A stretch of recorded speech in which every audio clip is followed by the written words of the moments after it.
Welcome in, everybody, to Betting Pros. It's time to place your bets. It is me, Joe Pisapia, and this is BP NFL. It's time to look ahead to the props for Week 4. Andrew Erickson is out at a wedding somewhere catching bouquets, so Pat Fitzmaurice, my patty cakes, is going to join us from the Fantasy Pro side of things, along with the Welsh, and we're going to help you get through all the props you need to know. And by the way, just a shout out too, go to bettingpros.com/props, because on the app we're having NFL Prop Madness Contest, and you have to say it like that. I've been told Prop Madness Contest is going to be something you gotta get into, so make your picks, win some amazing prizes at what's it called again? Prop Madness Contest. That's the thing you got to get to. So go check it out today. It's fun, free stuff. Everybody loves it. Welsh, let's take a look at the record for last week. Last week you were 2-3. You're almost 500 on the year. You got 2 touchdown calls in the year. Erickson and myself nailed both, though, yesterday, or last week, I should say, so we're up to 3. Erickson, though, had a very convenient time to go to this wedding, Welsh, because he was 1-4 last week on the show. I'm just saying, maybe he could use the open bar in the cocktail hour.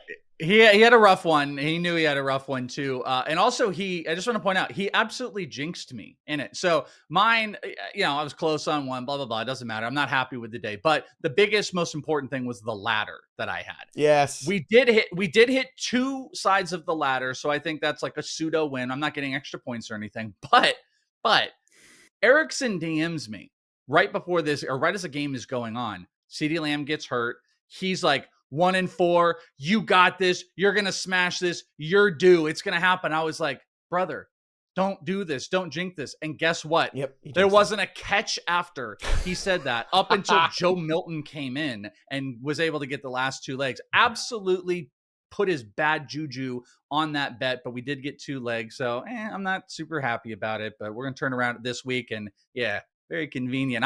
If I go 1-4, I'm also going to have to go catch some bouquets, by the way. So Seriously. Just be prepared. Well, Pat, you're in a great spot because Erickson set the bar so low last week. It's all gravy. You just got to get 2, and you're already twice. And you're not us. And so like everyone's going to be exactly. super happy. Yeah. They're like, oh, get these 2 yahoos out of I here. mean, Erickson went 1-4 last week. I get to try to dig the Undertaker out of his self-dug That's grave right. from, Rest in so peace. I can't lose. All right. Let's kick things off here. Welsh, what do you have here for the people, starting with your first prop bet for Week 4? All right, if you've listened to me at all this week over on Fantasy Pros, I have taken every opportunity to talk about this guy. And I was trying to find what was the spot that I wanted to bet him in. Rushing yards kind of came in hot. They came down a little bit. So I decided to move off of it because I really like the rush attempts. And that player is Quinshon Judkins. So we are going to take Quinshon Judkins rushing attempts, 14.5 over. I've even seen some 13s. They're pretty heavily juiced. So a note over from PFF, Cleveland currently ranks 10th in the NFL. Or actually, this was my note. There's a different thing I had. But Cleveland currently ranks 10th in the NFL in rush attempts per game at 25 per game. Judkins in Week 3 had the highest team rush attempt percentage of any running back in the NFL. It was over 90%. 18 of 19 carries for the team went to him. And that was actually even a little bit low on the rush attempts. At the end of the day, the thing that this team is attempting to do is control clock. They were able to do it against the Green Bay Packers. They were able to really disrupt, by the way, the Cincinnati Bengals. And the thing I think they've come to terms with now, having a guy like Judkins, who is getting yards before contact on the offensive line, getting yards after contact. He's forcing missed tackles. Get the ball in his hands. He's disrupting defenses, even though he didn't really get going until the second half of the fourth quarter. Like, he was just kind of being held. It was boring. But then all of a sudden he just went off as he just wore down the Green Bay defense. This team wants to get him the ball. It is not Jerome Ford. It is not Dylan Sampson. This is a low number. The only thing that puts this in worry mode is if the Lions were absolutely blow the pants off of this team. But this team's defense has played really tough. They're keeping in games and they continuously run the ball. He looks like a number 1, looks like a top 10, 15 fantasy back rest of season. So I'm going to go with the rush attempts. We need 15 of them. Projection wise, Fantasy Pros projections have him at 16.1. So it works. And the yards waver in a couple different places and sources between 55 and 70. So it's significant enough rushing yards. That total is sitting around 58 if maybe you wanted to toy with it, but I really like the rush attempts. 15 for Judkins. He is a bell cow, ladies and gentlemen, and this is one of my favorite bets of the week. All right, so Pat, let's talk about the Jacksonville Jaguars heading to San Francisco. Obviously, it's been a rough start to the year for the Jags, and playing in San Fran could be tricky. So, how do you want to find a prop here for this one to make some cash in Week 4? I'm filling in for the Undertaker, so I have to start with an under here. Of And course. Welsh, as a 49ers fan, will probably appreciate this one. I'm taking Trevor Lawrence under 224.5 passing yards. The Jacksonville passing game has just been out of sync for the first 3 weeks of the season. Lawrence is completing 55.8% of his throws and averaging only 5.9 yards per attempt. He and Brian Thomas Jr. have just not been on the same page. Thomas Jr. has only caught 28% of his targets and seems like he has a case of the yips. He's just dropping some easy throws. San Francisco doesn't seem like a good place for Lawrence and the Jaguars to figure things out. Like, they have to travel cross country to face a 49ers pass defense that ranks 8th in DVOA and has given up the 4th fewest passing yards and is giving up just 5.6 yards per pass attempt. I know the Betting Pros prop bet sheet likes this one. It has Trevor Lawrence projected for, I think, 217 yards. So, yeah, I kind of think Lawrence goes under here. I just don't think the Jags are going to figure it out through the air this week. I'm a little worried about no pass rush. I just want to throw this out here. That's one Without thing. Like, Bosa, sure. I actually looked at this one and I was, as a is it the over type of person I am, I was looking at maybe the over simply because of the lack of pass rush. But to your point, they've got some solid corners in there. And I don't know. I think I actually like Parker Washington as someone to be involved in this, going up against probably rookie Upton Stout in here. But, like, I get why this is there. The pass defense is held. I'm just worried about their pass rush affecting the ability for other teams to pass, especially if the 49ers are up. But this is very, very, very slick here. Yeah, it'll be interesting to see if Robert Saleh can figure out ways to manufacture pressure without Bosa. Well, shouldn't be too hard considering where we're at with Trevor Lawrence at this point, too, to get an under. Just saying. It's been, a couple years ago, looking like a generational quarterback talent prospect, and now we're sitting here going, is this going to work out? It's kind of just been a weird 4 or 5 years here for Trevers Lawrence. Let's talk about Jahmyr Gibbs here for pick number 2, Welsh.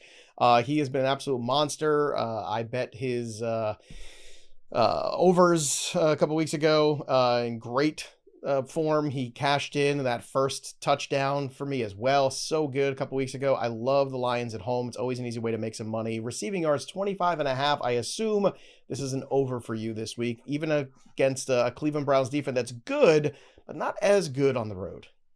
Yeah, well, and this is an over, of course. 25.5 on the receiving yards for Gibbs. A note from PFF, Gibbs ranks first in target rate among running backs. Cleveland's defense has faced the 3rd highest rate of RB targets this season, which they're lining out that this is a really, really potentially good spot. So we're staying in this same game.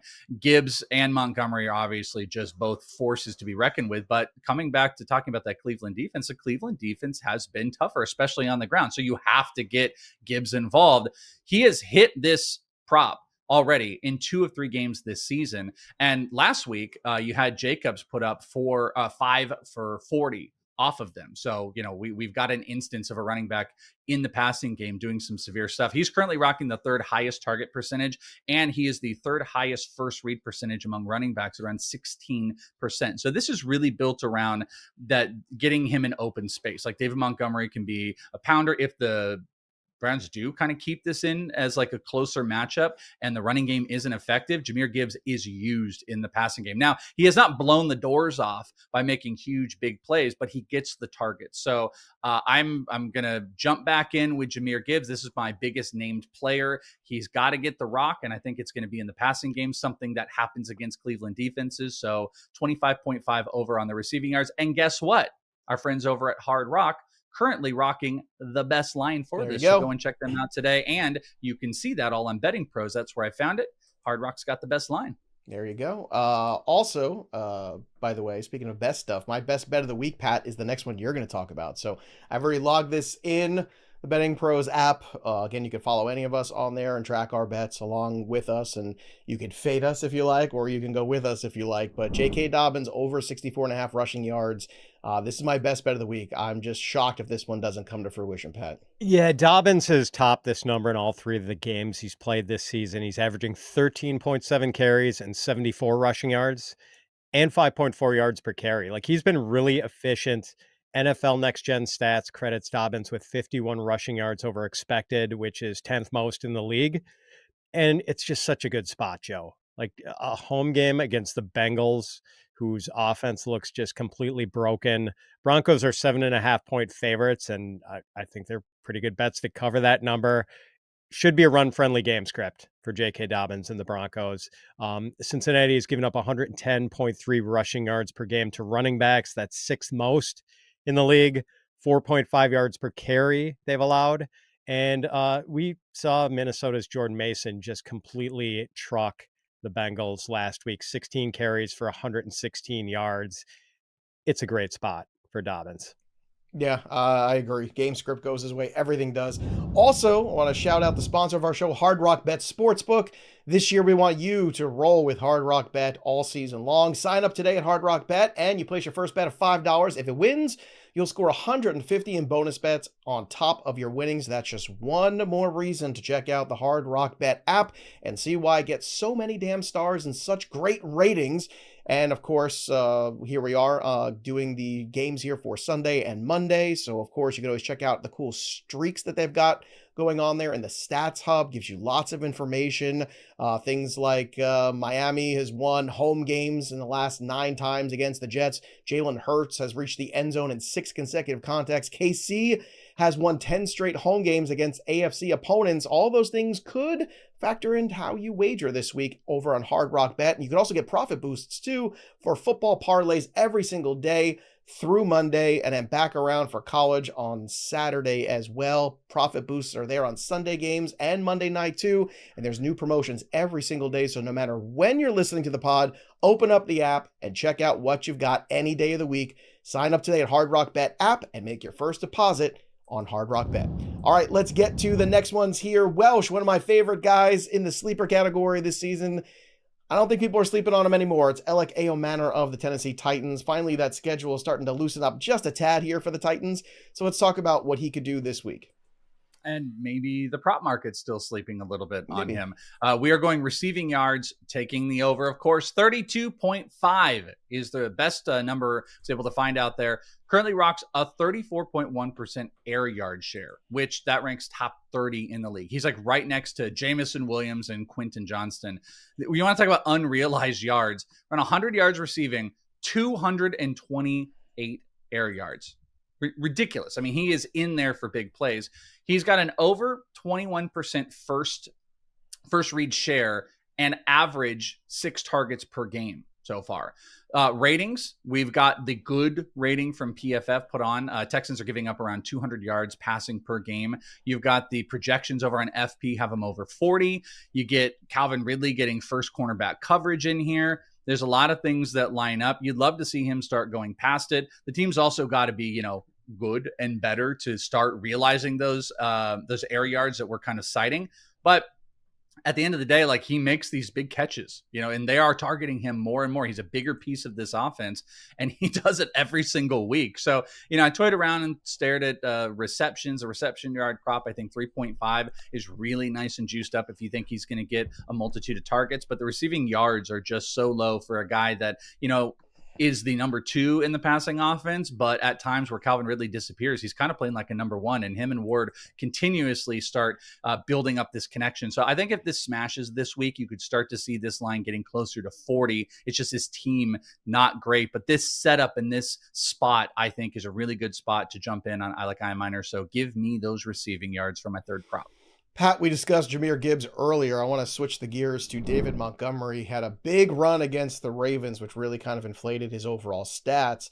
Is that a reason maybe to look at potentially fading him? Because the number this week is 43.5 on that rushing total. I think it is. Joe, we had that splashy performance on Monday night in a nationally televised game against the Ravens, who quietly have a really bad run defense this week. So yeah, I think maybe this prop is getting overinflated because we know that Montgomery is sharing work with Jahmyr Gibbs, who has outcarried Montgomery 43-34 this year. Montgomery hasn't had more than 12 rushing attempts in any game this season, and he has a really tough matchup against the Browns, who currently rank number 1 in DVOA against the run And they've allowed a league low 42.7 rushing yards per game to running backs this season. And Cleveland is only giving up 2.2 yards per carry to running backs. So it's hard to see David Montgomery getting to this number with his somewhat limited workload.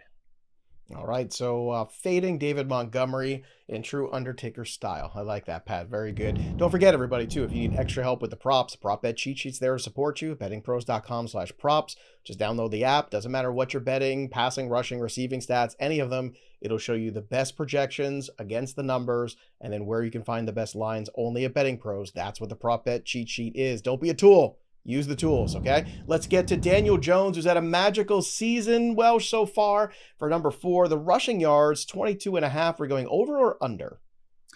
Well, I mean, what do you think? If it was Erickson or Pat, we would be going under, but we are going to take the over on Daniel Jones, of course. Is it the over? Let's go back and just do what I do, and that's target and find those overs. And Daniel Jones on the rushing yards, which I've seen float around in some different spots. That's, even cheap plug for it, but Betting Pros going in and checking out like the analyzer and everything that we've got in there, like being able to see the lines across the books. This one is floated between like, I've seen a 20 that was juiced to 24. This is the line I settled at 22.5. But I like this spot. Rams have given this rushing yard prop up to quarterbacks in already 2 of 3 games. And in those 2, the quarterback had 5 or more carries. Well, guess what? Daniel Jones averages over 5 carries per game. He's had 6 in each of the latter 6 plus in each of the last 2. And he has hit this rushing yard prop in 2 of 3 games so far this season. Projections from Fantasy Pros, I like to cite PFF. Both of those have him going over this total. I'd also say that like pass rush coming in, you got Alec Pierce banged up. If that deep game is away from them a little bit, he obviously has tons of out route targets, but I think this is going to be Daniel Jones getting blitzed and moving up a little bit more. He likes to run. This is a good spot. 22.5 rushing yards over for Daniel Jones for me. All right, Pat, sometimes you can take advantage of injuries as well. And Ted McMillan's been a little banged up here. We're waiting for the final practice reports on Friday. But in the meantime, 69.5 is the receiving yard number. That does seem pretty high. What are your thoughts? Pretty nice. Yeah, he is banged up. And, as good as Tetairoa McMillan has been in his first 3 NFL games, he has only cleared this number once. And I think the matchup is sort of the key to this one, Joe. McMillan is going against the Patriots, who are getting cornerback Christian Gonzalez back from a hamstring injury. And Gonzalez is one of the better cover men in the league. So he's going to get a lot of face time with Tetairoa McMillan on Sunday. And last year, Christian Gonzalez only allowed 46 catches and 499 receiving yards on throws into his coverage the entire season. So for Tetairoa McMillan to, surpass this and get 70 or more receiving yards, he's going to have to beat a really good cornerback. And it's kind of a tall order. I don't think he gets there.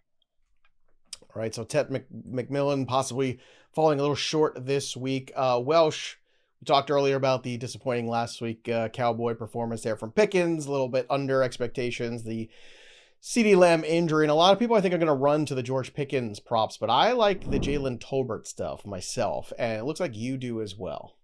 Yes, I mean, this is my favorite bet of the week. It's getting a little bit stinky because we're getting down to those names, but Jalen Tolbert's reception yard prop, I can get in on all of it, but the receptions are 2.5 over. Receptions 2.5 over, decent juice on here. When Lamb went down, we ended up seeing Jalen Tolbert run 87% of routes for this team. Huge. That was in week 3. While in the same game, he received a just under 20% first read percentage, which is pretty impressive. I mean, we look at, Turpin and Pickens in there, but he ended up running some of those out routes and he ended up getting targets. He had 6 targets last week. He's had 10 over the last 2. We need 3 catches with absolutely no Lamb. Ferguson's target rate was so ridiculous. I don't think they're going to look to repeat that. But Tolbert is a guy where Pickett, it's really funny how Pickens is so good in these big, long, deep. You throw it with 2 men on him. You throw it 30 yards down the line. He does this big juggling one-handed catch, but you throw him a 10-yard out and he's got 2 feet of separation and it bobbles off his hands. I think the team knows this. He's just not good in those spots, but that is something that Tolbert is. Pickens is going to have more focal points. I think you're going to be looking at Ferguson. It leads opportunities for Turpin and for Tolbert. The 87% route run, I think, really stood out to me that he is going to be out there. This is a low total for a team that's continuously going to need to pass. So this is my favorite bet of the week, 2.5 over receptions for Tolbert. All right, Pat, let's close things up here in the prop department with Keenan Allen, who's been terrific to start the year. It seems like he hasn't missed a beat with Justin Herbert, and they get the Giants this week. So let's talk about it. Yeah, and I love that Tolbert, but by the way, I'm going to tail Welsh on that one. Likewise. So yeah, any Keenan Allen yardage over you can get this week, I think, is a pretty good bet. I've seen it at like 45.5. I like that, but I also like dialing it up to 60 or more receiving yards at plus 151. Because I think Keenan Allen is going to have a real good day against the Giants this week. Like, this guy is just ageless. 33, and he is playing like he's 25. Keenan Allen has 19 catches for 194 yards and 3 touchdowns on a team high 28 targets. He is out targeting Ladd McConkey and Quentin Johnston. Allen has had at least 61 receiving yards in every game and 25% target share, 1.98 yards per route run. It's all looked pretty good. He's up against the Giants defense that's allowed the second most receiving yards to wide receivers. And the Giants have been especially weak against slot receivers. I think it's probably going to be Cordell Flott on Keenan Allen for much of this game, and that is a mismatch in Allen's favor. Very much so. More on Keenan Allen a little later in the show as we look to the touchdown scorer report. If you're looking for a edge when you're betting touchdowns, our touchdown score report over at Betting Pros compares anytime touchdown stats to prop bet odds and projections to help you identify the very best anytime touchdown bets this week. So how do you find it? You go to bettingpros.com/touchdown. That's how you do it. And check out the touchdown score report today. Speaking of touchdowns for me, how about Keenan Allen plus 155? Yes, please, to score against the Giants. All he does is catch touchdowns. And it's great because Keenan Allen doesn't have to be the guy anymore. You got Ladd McConkey, you've got QJ, and now you've got Keenan Allen just hanging out there in the end zone. It's just hard to guard everybody. You just can't do it. And then Giants have a hard time guarding anybody right now. Courtland Sutton's my other big one, too, against the Cincinnati Bengals. Plus 130. I think Courtland Sutton gets on track this week here for Denver. Pat, how about for you? Who are your touchdown calls for week 4? I like A.J. Brown at plus 180, maybe after he had so much success against the Rams last week, all in the second half. Maybe the Eagles aren't going to wait this week to start throwing to A.J. Brown until they're well behind in the game.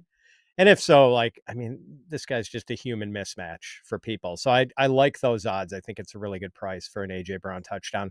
And then Hunter Henry at plus 190.